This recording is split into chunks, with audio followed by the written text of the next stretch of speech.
বন্ধুগণ নমস্কার। প্রথমে আপনাদের অনুরোধ করব আপনারা আমার চ্যানেলটি সাবস্ক্রাইব করবেন এবং ভিডিওটি লাইক করবেন। আমেরিকা, ইসরায়েল এবং ইংল্যান্ড মিলে ইরানের উপর আক্রমণ করবে ঠিক করেছে এবং ডোনাল্ড ট্রাম্প সেইভাবে জোটবদ্ধ হয়ে সৈন্য সামন্ত, এয়ারক্রাফট এবং যে সামুদ্রিক জাহাজ, বিশেষত আব্রাহাম লিঙ্কন, যেটা সবচেয়ে বড় যুদ্ধ জাহাজ আমেরিকার, সেটা পাঠিয়েছেন ইরানিয়ান সির কাছাকাছি বলা যায়। এখন এইরকম একটা অবস্থায় দেখে চায়না কী করে চুপ করে থাকবে? কারণ চায়নাকে আমেরিকা ঘোষিত শত্রু হিসেবে বলে দিয়েছে এবং প্রায় ঘোষণাও করে দিয়েছে। সেটা দুটো ইস্যুতে, প্রথম হচ্ছে ভেনেজুয়েলা ইস্যুতে এবং গ্রিনল্যান্ড ইস্যুতে।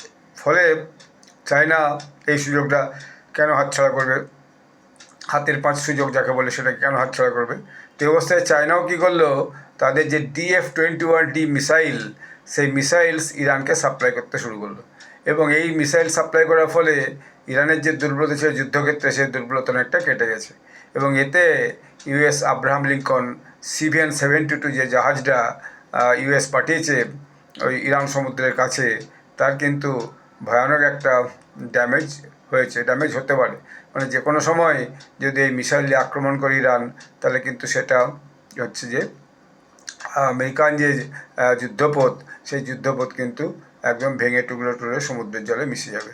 এখন এই যে DF-21D, এইটা একটা অ্যান্টি এয়ারক্রাফট মিসাইল, যেটা সহজেই এই যে ইউএস এয়ারক্রাফট ক্যারিয়ার্স আছে, যেটা সাউথ চায়না যে সমুদ্র এবং ইরানের কাছে ঘোরাঘুরি করছে, তাকে কিন্তু কোনোরকম যদি ভুল পথে চালিত করে আমেরিকা, অর্থাৎ কোনোভাবেই যদি ইরানের উপর আক্রমণ করে বা চায়নার কোনো ভূখণ্ডে আক্রমণ করে, তাহলে কিন্তু এই চায়না চুপ করে বসে থাকবে না।